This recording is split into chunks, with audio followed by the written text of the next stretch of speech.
Hello friends, I welcome you all on the platform of Mahatma Sir YouTube channel. This is Sachin Sir. As you know that we have been conducting lectures on English grammar, especially part of speech. We have been also conducting lectures on whole syllabus of Jawahar Navodaya Vidyalaya entrance examination and Sainik School entrance examination. So far, in the case of English subject, we have conducted so many lectures on part of speech, and we are today on the edge of completing part of speech. That might be the last video for part of speech.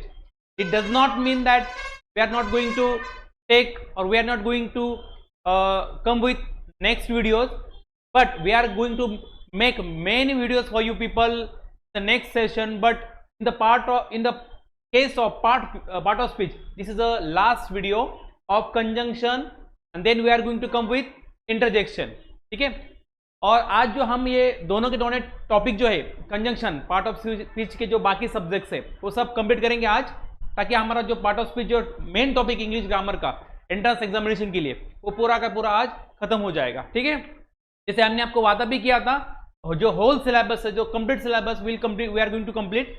So in this way we are about to keep our words by completing all the videos और all the syllabus. ठीक है, without wasting time we are going to start with conjunction today. Conjunction आज हम पढ़ने वाले हैं, बहुत important topic है ग्रामर का. जैसे कि in the last lecture I had discuss with you one thing, that preposition is the most crucial topic of improving English communication, and it is also asked everywhere. That means in any entrance examination, in any exam that is a competitive exam, we can say her competitive exam में preposition conjunction पे question आते हैं. There is no any exam without conjunction and preposition. So we have deeply discussed the preposition in the last two lectures along with MCQs, but today we are going to discuss conjunction in detail. What are the conjunctions? हम सब यहाँ पे आज discuss करने वाले हैं. Without wasting time will start with the conjunction. First of all will have a look at the definition of conjunction. Conjunction होता क्या है? जैसे प्रीपोजिशन है वैसे ही कंजंक्शन है. It is a word. Conjunction ऐसा वर्ड है, it is a word which connects not only words, phrases, but also clauses and sentences. I would say clause में और sentence में ज़्यादा difference नहीं है, structure सेम ही होता है. ठीक है, subject sentence में भी subject verb object होता है और clauses में भी subject verb and object होता है. सिर्फ dependency का difference है, बाकी कुछ नहीं होता है. clause हमेशा main sentence पे depend रहता है. It needs to have another sentence to make complete meaning of the particular sentence. That is why we call it as a clauses. But sentence has its own meaning. It doesn't have to be depend on some another sentences. That is why it is not clause, it is a sentence. But देखिए, conjunction it is a word which connects sometimes words to words. दो words को कभी कभी connect करता है, कभी कभी phrases को भी connect करता है, and sometimes not only sometimes but ये मैक्सिमम टाइम दो सेंटेंस को कनेक्ट करता है, दो क्लॉज को कनेक्ट करता है. That word is called conjunction. This is the definition. Conjunction are part of speech that connect words, phrases, clauses और सेंटेंसेस. यानी ये सबको कनेक्ट करने का काम करता है. But in the case of preposition I had told you one thing, that it is a word which connects only to words. That is called as a preposition. But in the case of conjunction, which does not only connect words, it also connects phrases, clauses and sentences as well. ठीक है, तो थोड़ा detail होगा, काफी important ये, हमें उसका ध्यान देना है. ठीक है, यहाँ पे देखिए, this is what the definition of conjunction. Conjunction के इंपॉर्टेंट कुछ टाइप्स भी है. 3 टाइप से इंपॉर्टेंट कंजंक्शन के वो हम देखने वाले हैं. लेकिन उसके पहले कंजंक्शन का फंक्शन क्या है वो हम देख लेते हैं. Conjunction are mainly used to join actions. Action को ज्वाइन करता है. Action means what? 2 सेंटेंसेस, क्योंकि हर एक सेंटेंस में एक एक्शन होती है. Action means what? वर्ब. ये हमने ऑलरेडी देखा है. It also joins actions, ideas and thoughts. They are categorize into 3 main types. कौन से 3 मेन टाइप्स कंजंक्शन के वो हम देखेंगे. Number 1, coordinating conjunction. Coordinating conjunction. Coordinating conjunction means what? आपको 2 सेंटेंस मिलेंगे, 2 क्लॉज मिलेंगे, सॉरी सेंटेंस ही मिलेंगे जो एक दूसरे पे डिपेंड नहीं है मीनिंग के लिए। It has its own meaning individually. एक दूसरे पे जब हम दो सेंटेंस कनेक्ट करते और एक दूसरे पे वो डिपेंड नहीं रहते, उन सेंटेंस को बोलेंगे हम इंडिपेंडेंट सेंटेंस। उस दो इंडिपेंडेंट सेंटेंस को अगर हम कनेक्ट कर रहे हैं कोई कंजंक्शन से, उस कंजंक्शन का हम बोलेंगे कोऑर्डिनेटिंग कंजंक्शंस। यहां पे देखिए, coordinating conjunctions are used to combine two independent clauses. तो इंडिपेंडेंट क्लॉजेस को कनेक्ट करने वाले जो कंजंक्शंस होते हैं उसको हम बोलेंगे कोऑर्डिनेटिंग कंजंक्शन। तो ऐसे कोऑर्डिनेटिंग कंजंक्शन कौन से है? देखिए, फॉर है, एंड है, नॉर, बट, और, यट, एंड, सो, ये सब क्या है?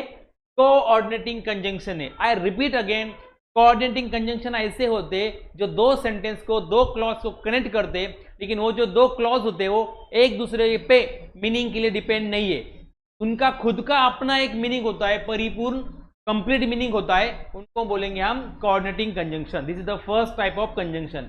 Now let us see the next one. Second type of conjunction is subordinating, यानी कि सबऑर्डिनेट ये कंजंक्शन, यानी कि जब एक सेंटेंस को हम दूसरे सेंटेंस के साथ कनेक्ट कर रहे हैं और बीच में हम एक कंजंक्शन यूज कर रहे हैं।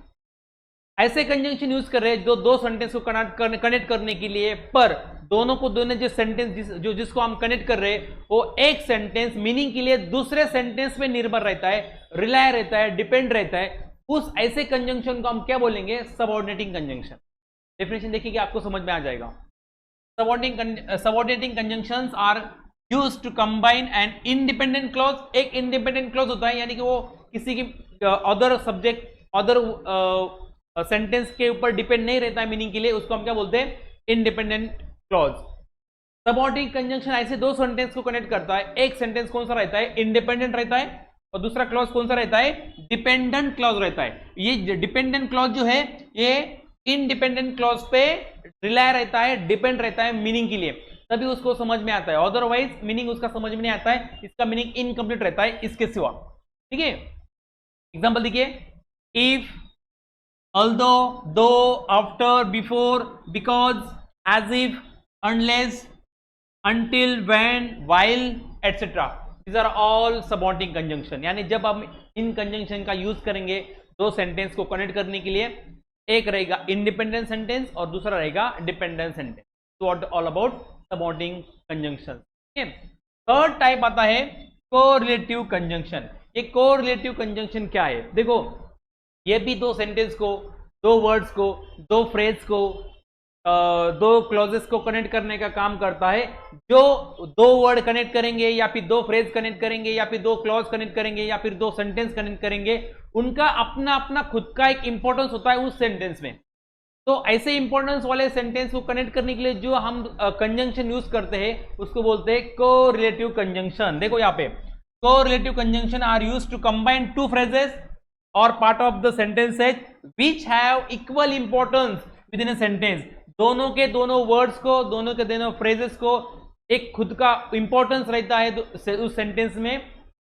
ऐसे कंजंक्शन को हम क्या बोलेंगे? Correlative conjunction. एग्जांपल देखिए, नॉट ओनली बट ऑल्सो, इधर और, या फिर उसको हम आइदर और भी बोलते हैं, neither nor, neither nor, whether और, रादर और, if, then, etc. These are all correlative conjunction। हमें जो तीन टाइप हमने यहाँ पे डिस्कस किया, जिनका डेफिनेशन हमने डिस्कस किया, उनका हर एक जो इंपॉर्टेंट एग्जांपल्स है उनको हम एग्जांपल के साथ समझना है।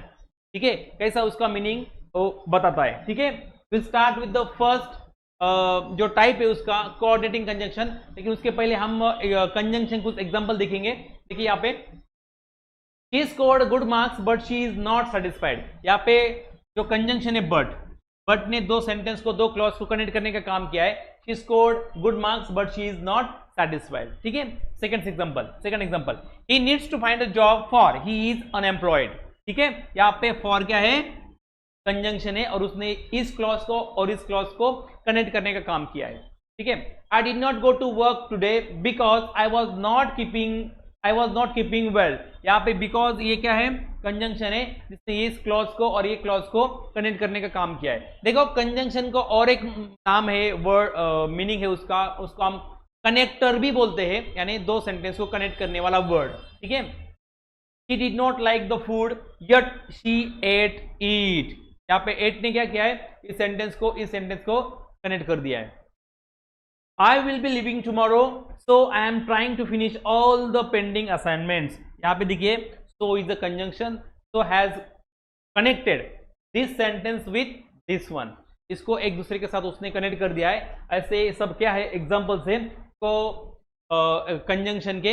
अभी देखेंगे जो फर्स्ट टाइप आता है कोऑर्डिनेटिंग कंजंक्शन, जिसमें हम ऐसे कंजंक्शन यूज करते हैं जो दो सेंटेंस को कनेक्ट करने का काम करते हैं, लेकिन दोनों के दोनों को सेंटेंस क्या है, एक दूसरे पे निर्भर नहीं है, डिपेंड नहीं है, उनको खुद का अपना मीनिंग है, खुद को अपना स्टेटस है, उसका दूसरे के ऊपर वो डिपेंड नहीं है मीनिंग के लिए, ठीक है। पहला आता है उसमें फॉर। देखिए for he needs to find a job for he is unemployed. उसको ऐसा जॉब ढूंढना है जिसके लिए वो जिसको for he is not, for he is unemployed. He needs to find a job he is unemployed, ठीक है। यहाँ पे for is what, coordinating conjunction. Next one and से देखिए हमने दो वर्ड्स को कनेक्ट कर दिया, it is also conjunction and. Maria loves both ice cream and pizza. And ने क्या किया है, आइसक्रीम और पिज्जा को कनेक्ट करने का काम किया है, ठीक है। नॉर देखिए, नॉर का निगेटिव मीनिंग होता है नहीं, नाइदर ट्यूसडे नॉर वेडनेसडे, यानी ये भी नहीं और ये भी नहीं, यानी कि ट्यूसडे भी नहीं और वेडनेसडे भी नहीं, is good for the party. Neither Tuesday nor Wednesday is good for the party, ठीक है। Next but she scored good marks but she is not satisfied. But से हमें क्या थोड़ा अपोजिशन समझ में आ जाता है, एक सेंटेंस में थोड़ा अच्छा लगता है, दूसरे सेंटेंस में कुछ थोड़ा अलग सा लगता है, तो ऐसे ही वहां पे हम यूज करते हैं but. But is a coordinating conjunction, because देखो ये सेंटेंस का भी खुद का एक मीनिंग है और ये सेंटेंस का भी खुद का एक मीनिंग है, ना ए इसके ऊपर डिपेंड है ना ये सेंटेंस उसके ऊपर डिपेंड है, इसलिए बट को क्या बोलेंगे हम, कोऑर्डिनेटिंग कंजंक्शन, ठीक है। और क्या करता है, हमें ऑप्शन देता है बराबर ना, और दो सेंटेंस को कनेक्ट करता है। ऑप्शन यहाँ पे भी होगा, देखो which fruit do you like, mango और एप्पल। यहाँ पे देखो और ने आपको ऑप्शन दिए है मैंगो का और एप्पल का, we have to choose any one of them. उसके बाद आता है यट, फिर भी, he dances well yet she hesitates to take part in the competition। यहाँ पे एट ने क्या किया है, इस सेंटेंस को she dances well को she hesitates to take part in the competition इस सेंटेंस के साथ कनेक्ट करने का काम किया, that is why it is a coordinating conjunction। next so यहाँ पे देखिए so इसीलिए हम उसको बोलते हैं he is unwell, एक सेंटेंस है और उसने सेंटेंस को कनेक्ट कर दिया नेक्स्ट सेंटेंस है, he is unwell so he will not come with us to the movie, ठीक है। यहाँ पे so क्या है, ये कोऑर्डिनेटिंग कंजंक्शन है, ठीक है। नेक्स्ट टाइप आता है कंजंक्शन का, वो होता है सबऑर्डिनेटिंग कंजंक्शन। सबऑर्डिनेटिंग कंजंक्शन है, इसमें क्या होगा देखो, अभी एक आएगा मेन क्लॉज और एक आएगा subordinate clause. Subordinate clause main clause पे ऊपर मीनिंग के लिए डिपेंडेंट रहता है, रिलाय रहता है, और ऐसे हम दोनों क्लॉज जो कनेक्ट करेंगे बीच में, इसमें एक यूज करेंगे हम जो कंजंक्शन, उसको बोलते हैं सबऑर्डिनेटिंग कंजंक्शन। तो पहला सबऑर्डिनेटिंग कंजंक्शन कौन सा है हमारे लिस्ट में, आफ्टर। देखिए यहाँ पे she went to the parlor after she had lunch, ठीक है। she went to the parlor, this is the main clause। ये जो सेंटेंस है और she had lunch ए दूसरा सेंटेंस है, दोनों को कनेक्ट कर दिया हमने आफ्टर से। देखिए she had lunch, after she had lunch, ये जो सेंटेंस है ये इसके ऊपर डिपेंड है मीनिंग के लिए, लेकिन इसका कोई वजूद नहीं इसके सिवाय, इसलिए हमें ये सेंटेंस तो पहले यूज करना ही पड़ेगा, तभी ये मीनिंग आएगा, ये सेंटेंस आएगा।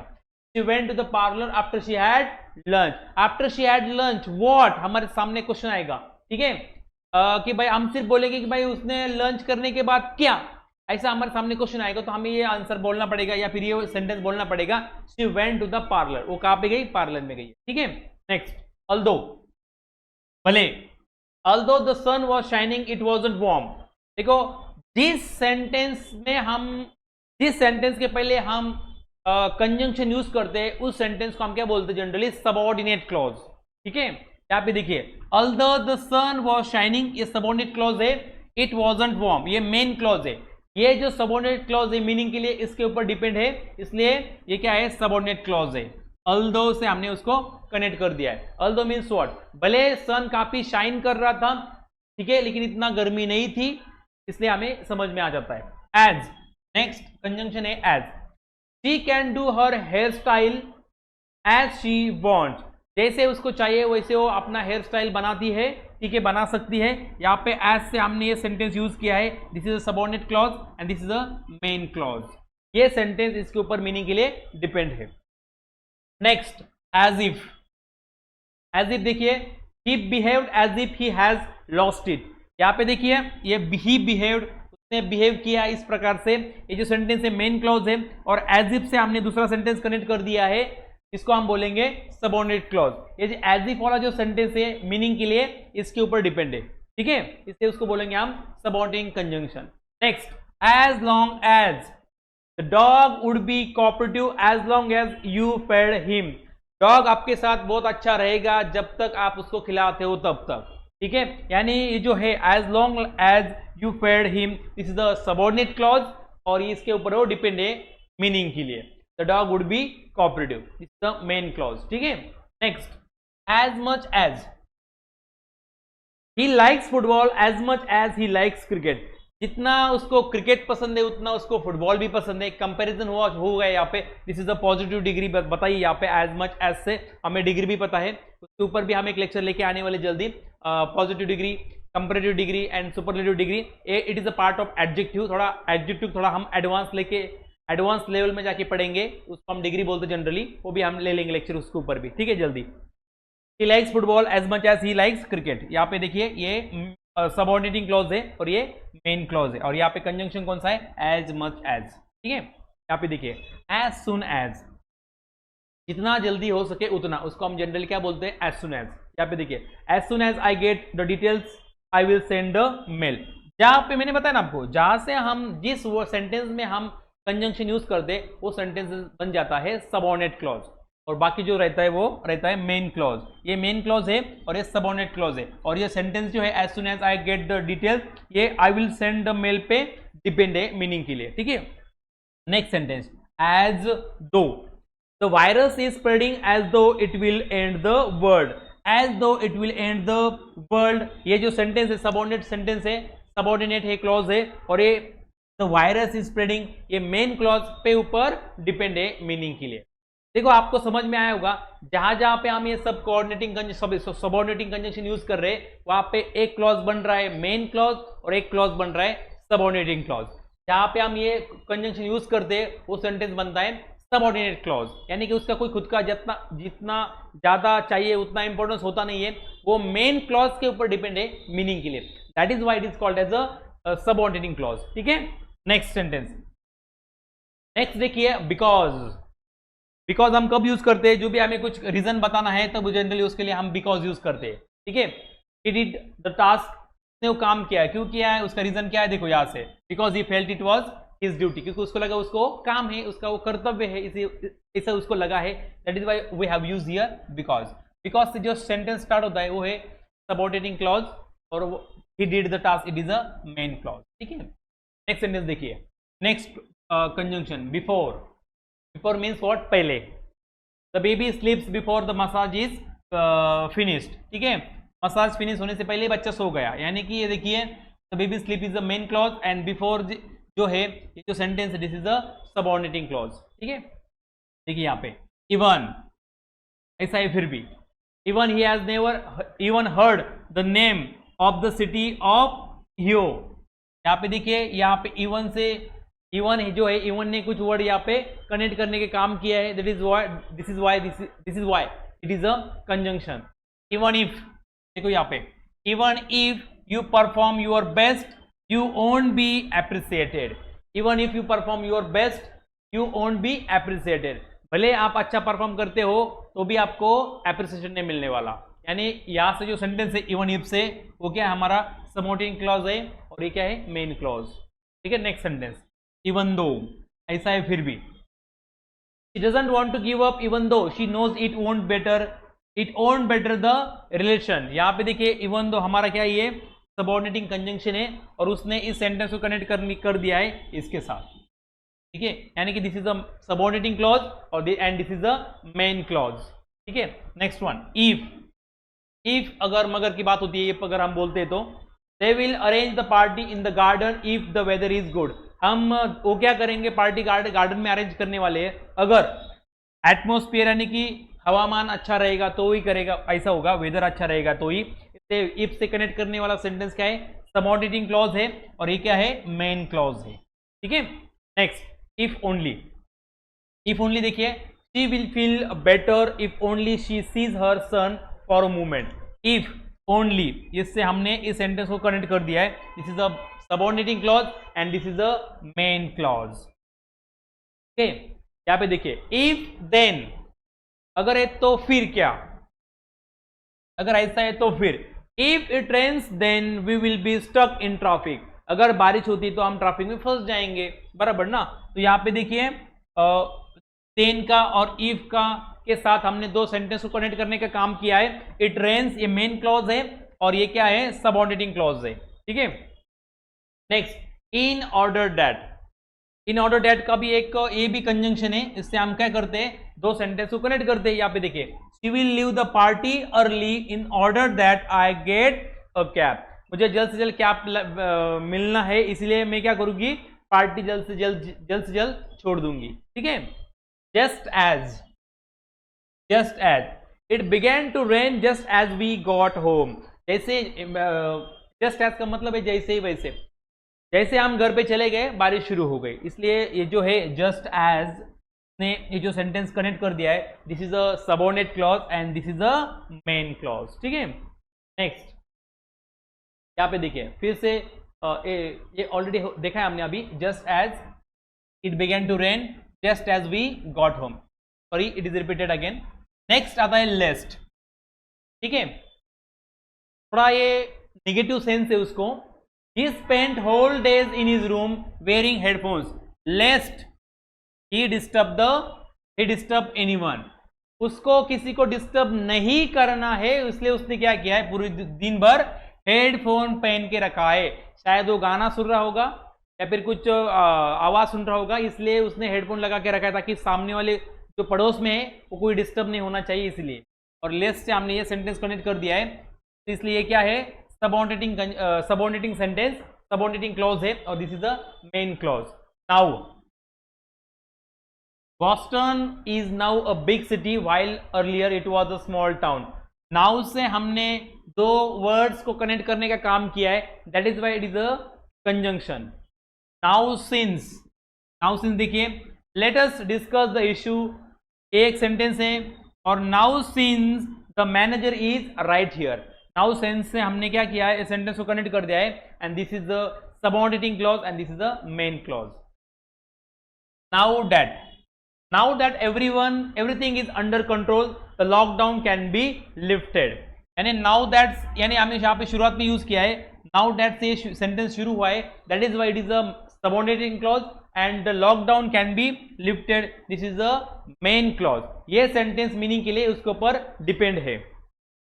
वंस, यहाँ पे देखिए, once I pick up you from the school we can go to the restaurant, यहां से देखिए we can go to the restaurant, this is the main clause and once से स्टार्ट होने वाला जो सेंटेंस है this is the subordinating clause, because this is a once is a conjunction.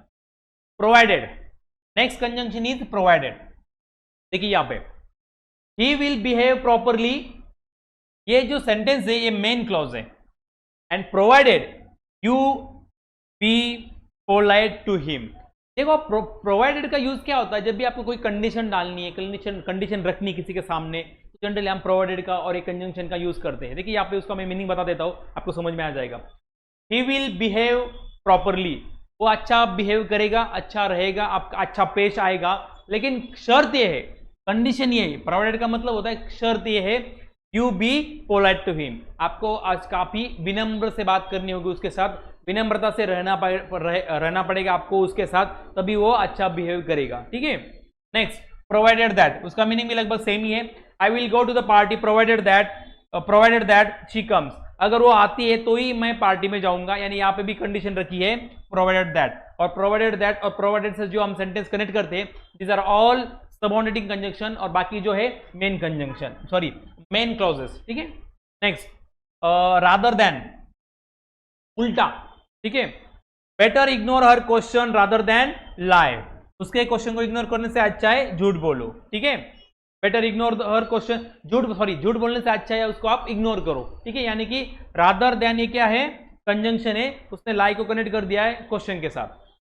Next since, यहाँ पे देखिए सिंस है next, it has long time since they met, यहाँ पे सिंस दे मेट से सबऑर्डिनेटिंग क्लॉज शुरू होता है और this is the main clause, it is a long time, बहुत टाइम हुआ है सिंस दे मेट, यानी जब वो लास्ट टाइम मिले हैं तब से अब तक बहुत टाइम हो चुका है, ठीक है। इसलिए हमने यहाँ पे यूज किया सिंस।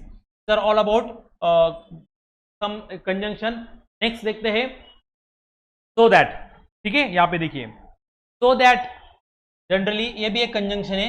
एग्जांपल देखिए, he join foreign language classes so that he could learn French, उसने कुछ फॉरेन क्लासेस ज्वाइन किए लैंग्वेजेस सीखने के लिए, sorry he join foreign language classes, उसने कुछ फॉरेन लैंग्वेज सीखने के लिए कुछ क्लासेस ज्वाइन किए हैं ताकि वो फ्रेंच सीख सके, ठीक है। यहाँ पे सो दैट से हमने इस सेंटेंस को कनेक्ट कर दिया है, this is a subordinating clause and this is a main clause, ठीक है। Next and conjunction is than, general than हम where we use than actually if we want to make some comparison, if we want to make comparisons or we want to compare, then we use generally than। यहाँ पे देखिए old man lived here for more than 10 years, उसका रहने का years और 10 years के साथ उसका comparison हो चुका है, इसलिए हमने than से 10 years के साथ comparison हो रही ना, जब वो कितना रहा है और 100 years सॉरी, उसका दोनों में के बीच में comparison हो रही है, इसलिए हमने यहाँ पे than यूज किया है। Next though they were whispering their voices echoed in the hall, भले वो विस्परिंग यानी चुपचाप से बात कर रहे थे, कानों में एक दूसरे के साथ बात कर रहे थे, फिर भी आवाज ज्यादा आ रहा था वहां पे। भले ही, दो का मतलब क्या होता है, भले ही। दो से अगर हम जो सेंटेंस स्टार्ट करेंगे, क्योंकि दिस इज अ कंजंक्शन, उसको हम बोलेंगे सबऑर्डिनेटिंग क्लॉजेस, और their voices echoed in the hall, this is the main clause, ठीक है। नेक्स्ट टिल, देखो टिल हमने प्रीपोजिशन में भी देखा था टाइम के लिए, यानी कि given up to the time, up to the given time, जो टाइम दिया है वहां तक, उसके लिए हमने टिल यूज किया था। टिल इज ऑल्सो कंजंक्शन, ये कंजंक्शन भी है। देखो यहाँ पे she weighted at the coffee shop till 11 PM, ठीक है। वो कब तक वेट करेगी, 11 बजे तक, रात के 11 बजे तक वेट करेगी, इसलिए टिल क्या होगा, ये कंजंक्शन भी है यहाँ पे, ठीक है। नेक्स्ट अनलेस, अनलेस का जनरली मीनिंग होता है इफ नॉट, क्या होता है, इफ नॉट, अगर ऐसा नहीं है तो। He will not buy you a scooter unless you score good marks, अगर तुम्हारे अच्छे मार्क्स नहीं आते तो तुम्हें वो स्कूटर खरीद के नहीं देगा। यहाँ पे unless से जो सेंटेंस स्टार्ट होने वाला है, this is a subordinating clause, and he will not buy you a scooter, this is a main clause, है ना। until देखिए, until भी हमने पढ़ा है, given time, up to the given time, but until is used in a formal language, formal communication. You will not get a driving license until you turn 18, जब तक आप 18 साल के नहीं होते तब तक आपको ड्राइविंग लाइसेंस नहीं मिलेगा। यहाँ पे until से कनेक्ट होने वाला जो सेंटेंस है वो है सबऑर्डिनेटिंग क्लॉज, और ये जो सेंटेंस है वो है मेन क्लॉज। यहाँ पे देखिए whenever, जब भी कभी, please share the details of your friend whenever you get time, जब भी कभी आप टाइम मिलता है आपको, तब आप क्या करो, आपके फ्रेंड्स की डिटेल्स भेज दो। आपसे व्हेनेवर से स्टार्ट होने वाला सेंटेंस ये क्या है, सबऑर्डिनेटिंग क्लॉज है, और ये क्या है, मेन क्लॉज है, समझ में आया। उसके बाद वेयर एज, वेयर एज देखिए जहां कभी, जहां कहीं, the north has a hot climate whereas the south is cold, ठीक है। भले नॉर्थ में तो हॉट क्लाइमेट रहता है, लेकिन साउथ प्लेस के बारे में बात की गई है, साउथ में क्या रहता है, कोल्ड रहता है, और उसको कनेक्ट किया है वेयर एज से, इसलिए ये जो सेंटेंस है सबऑर्डिनेटिंग क्लॉज है, this is a main clause. Whether, she seemed undecided about whether to stay और गो, यानी आपके पास, आपके सामने फिर से ऑप्शन दिखाने का काम वेदर करता है, ठीक है। एक तो आपको रहना है कि जाना है, यहाँ पे देखिए वेदर टू स्टे और गो, यानी वेदर से हम ऑप्शन दे सकते हैं, आपको ये करना है कि नहीं करना है, ये करना है कि वो करना है, इस प्रकार से। यानी इसलिए वेदर क्या है, ये कंजंक्शन है। While, he did my task while I was away from the office. देखो वाइल से कनेक्ट होने वाला जो सेंटेंस है ये क्या है, सबऑर्डिनेटिंग क्लॉज है, और ये डिपेंड रहता है इसके ऊपर मीनिंग के लिए। ही डिड माई टास्क, इसके ऊपर मीनिंग के लिए वो डिपेंड है, इसलिए वाइल क्या है, ये सबऑर्डिनेटिंग कंजंक्शन है। ठीक है, next who is also, actually who क्या है, प्रीपोजिशन, सॉरी प्रीपोजिशन में भी आता है, ये कंजंक्शन में भी आता है, कंजंक्शन भी है, प्रोनाउन भी है, एडजेक्टिव भी है और एडवर्ब भी है। ठीक है, यहाँ पे देखिए, it is also conjunction. Do you know the person who is standing near the book store, do you know the person, ये जो सेंटेंस है और उससे स्टार्ट होने वाला एक सेंटेंस है, ये जो क्या है, ये सबऑर्डिनेटिंग क्लॉज है और ये मेन क्लॉज है, दोनों को कनेक्ट करने का काम क्या है, हु ने, इसलिए ये क्या है, सबऑर्डिनेटिंग क्लॉज है और ये मेन क्लॉज है। नेक्स्ट हुएवर, जो कोई होगा वो, हुएर विंस, ये क्या है, सबऑर्डिनेटिंग क्लॉज है, will get a cash prize, ये मेन क्लॉज है। ठीक है, जो कोई प्राइज, जो कोई जीतता है उसको क्या मिलेगा, कैश प्राइज मिलेगा। ठीक है, और last one of the subordinating one, this is the why. Why do you people throw garbage on the street, why से हमने क्वेश्चन पूछा है और इससे ये क्या है, दिस इज अ कंजंक्शन। ठीक है, कंजंक्शन से हमें समझ में आता है दो वर्ड्स, दो फ्रेजेस और दो क्लॉज को कनेक्ट करने का काम जो करता है कंजंक्शन। ठीक है, ये सब थे एग्जांपल्स सबऑर्डिनेटिंग कंजंक्शन के। अभी लास्ट टाइप है उसमें कोरिलेटिव कंजंक्शन, जिसमें अपना हर एक का खुद का एक इंपॉर्टेंस होता है, खुद का उस सेंटेंस में खुद का एक मीनिंग होता है, खुद का एक स्टेटस होता है, उसको हम क्या बोलेंगे, कोरिलेटिव कंजंक्शन। यहाँ पे देखिए for example, as this code was not as bad as I thought, यानी कि इसको जितना इंपॉर्टेंस है उतना आई थॉट को भी इंपॉर्टेंस है, इसलिए ये क्या है, कोरिलेटिव कंजंक्शन है। ठीक है, next both and, both the teams, जितना इंपॉर्टेंस टीम को है उतना देयर कोचेस वर्क हार्ड, इस सेंटेंस को उतना इंपॉर्टेंस है, इसलिए बोथ एंड हैंड, ये क्या है, कोरिलेटिव कंजंक्शन है। आइदर और जनरली हम कब यूज करते हैं, जब आप दोनों में से आपको एक ऑप्शन देना है, चॉइस देनी है, तब हम जनरली आइदर और यूज करते हैं। देखो, either eat the cake right now और इट विल बी फिनिश्ड, एक तो आप अभी केक खाने तो फिनिश हो जाएगा, दोनों में से एक चीज तो होगी, इसलिए आइदर और। जितना इस सेंटेंस को इंपॉर्टेंस है आइदर के, उतना ही और को भी इंपॉर्टेंस है उस सेंटेंस में। हार्डली वेन का भी वही है, hardly had he reach the bus stop, जैसे वो बस स्टॉप पे पहुंच गया, when the bus started to leave, तब बस निकलना शुरू हो गई, निकलने के लिए तैयार हो गई या फिर शुरू हो गई। ठीक है, यानी हार्डली के सेंटेंस को भी इंपॉर्टेंस है जितना उतना वेन के है, समझ में। नेक्स्ट आता है नाइदर नॉट। नाइदर नॉट का मतलब होता है, जनरली नाइदर नॉर हम दो चीजें के लिए यूज करते हैं, ये भी चीज नहीं और वो भी चीज नहीं, ये भी नहीं वो भी नहीं, उसके लिए जनरली हम नाइदर नॉर का यूज करते हैं। देखिए यहाँ पे, नाइदर द चिल्ड्रन भी नहीं और नॉर देयर पेरेंट्स, और उनके पेरेंट्स भी नहीं, यानी कि चिल्ड्रन को जितना इंपॉर्टेंस इस सेंटेंस में उतना इंपॉर्टेंस इसको है, उनके पेरेंट्स को भी है। अटेंडेड द फंक्शन, दोनों भी ने अटेंड किया है, ना पेरेंट्स ने किया है ना चिल्ड्रन ने किया है। लास्ट वन है I think no sooner than, ये भी थोड़ा निगेटिव है, सेंस का है। No sooner had the teacher entered the classroom than the students kept quiet. यहाँ पे देखो, नो सूनर और देन, ये सब क्या है, कंजंक्शन है।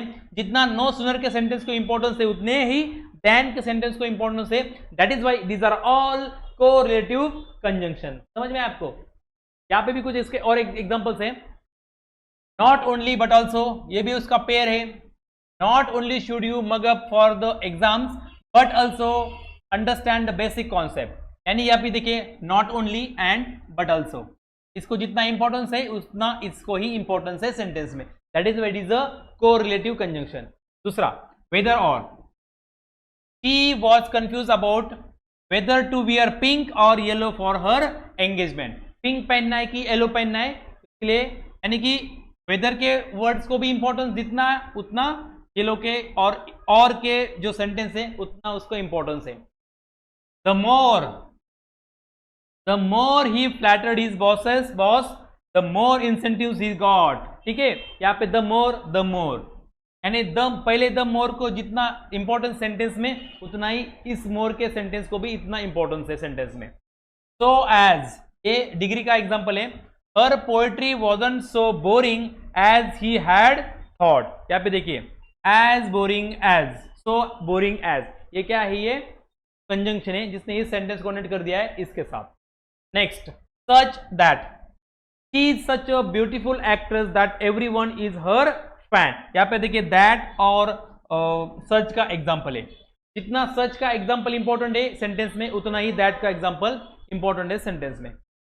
रादर देन, ये भी एक पेयर है, he would rather cook at home than go out for dinner. घर में खाना बनाएगी, बाहर जाने से अच्छा है कि वो घर पे ही खाना बनाएगी, वो बनाएगा सॉरी, इसलिए रादर का सेंटेंस एंड देन का सेंटेंस इक्वली इंपॉर्टेंस है, सेंटेंस में इक्वली इंपॉर्टेंट है, इसलिए ऐसे ऐसे कंजंक्शन को हम क्या बोलते हैं, रिलेटिव कंजंक्शन। ठीक है, तो इस प्रकार से ये सब कंजंक्शन थे, दो वर्ड्स को, दो फ्रेजेस को और दो सेंटेंस और क्लॉजेस को कनेक्ट करने के काम करते हैं। इस प्रकार से उनके तीन कैटेगरीज हमने देखा। कैटेगरी एक है पहला कोऑर्डिनेटिंग कंजंक्शन, जिसमें दोनों सेंटेंस क्लॉज क्या होते हैं, इंडिपेंडेंट रहते हैं, एक दूसरे के ऊपर वो डिपेंड नहीं है मीनिंग के लिए। दूसरा देखा था हमने सबऑर्डिनेटिंग कंजंक्शन, उसमें एक मेन क्लॉज होता है और एक सबऑर्डिनेटिंग क्लॉज होता है। सबऑर्डिनेटिंग क्लॉज वो होता है जिसके पहले हम सबऑर्डिनेटिंग कंजंक्शन यूज करते हैं, और वो सबऑर्डिनेटिंग क्लॉज जो है वो मेन क्लॉज के ऊपर डिपेंड रहता है मीनिंग के लिए। That is why this conjunction are called subordinating conjunction. और लास्ट अभी रिसेंटली हमने देखा को रिलेटिव कंजंक्शन, यानी दोनों सेंटेंस को इक्वल इंपॉर्टेंस होता है सेंटेंस में, ऐसे ऐसे कंजंक्शन को हम क्या बोलते हैं, को रिलेटिव कंजंक्शन। ठीक है, तो आई होप आपको थोड़ा बहुत कंजंक्शन के बारे में समझ में आया होगा, थोड़ा ज्यादा कंजंक्शन से, ठीक है, इसलिए थोड़ा कभी कभी कंफ्यूजन हो जाता है, कभी कभी वो कुछ प्रीपोजिशन में भी यूज होते हैं, कुछ कंजंक्शन में भी यूज होते हैं, लेकिन हमें सेंटेंस के हिसाब से, सेंटेंस के स्ट्रक्चर से और सेंटेंस के मीनिंग के हिसाब से हमें समझने हैं वो प्रीपोजिशन है कि कंजंक्शन है। ठीक है, तो आई होप आपको ये वीडियो अच्छा लगा होगा। आई थैंक यू वेरी मच। और आपको ये वीडियो बहुत अच्छा लगा होगा तो आप अपने दोस्तों में उसको शेयर कीजिएगा। अगर चैनल सब्सक्राइब नहीं किया तो सब्सक्राइब कीजिएगा, ताकि हम अच्छे और वीडियोस लेके आने वाले हैं। भले आज और कल हमारा जो पार्ट ऑफ स्पीच का टॉपिक खत्म हो जाएगा, लेकिन फिर भी हम दूसरे टॉपिक के साथ फिर से आने वाले हैं। Don't worry about that, B with us. अगर वीडियो आपको अच्छा लगा होगा तो वीडियो को लाइक जरूर कर देना, और अगर कुछ कंफ्यूजन है, क्वेरी है, तो कमेंट बॉक्स में लिखना ना भूलें, ताकि आपका कमेंट हमें बताएगी आपको क्या समझ में आया है और आप चाहते क्या हो हमसे और। ठीक है, तो बने रहे हमारे साथ, हम जरूर नेक्स्ट वीडियो लेके आ रहे हैं। इंटरजेक्शन के ऊपर हमारा नया वीडियो रहेगा, उसके बाद हमारा पार्ट ऑफ स्पीच जो टॉपिक है वो खत्म हो जाएगा। ठीक है, I hope all you are well. Thank you very much. जय हिंद, जय भारत।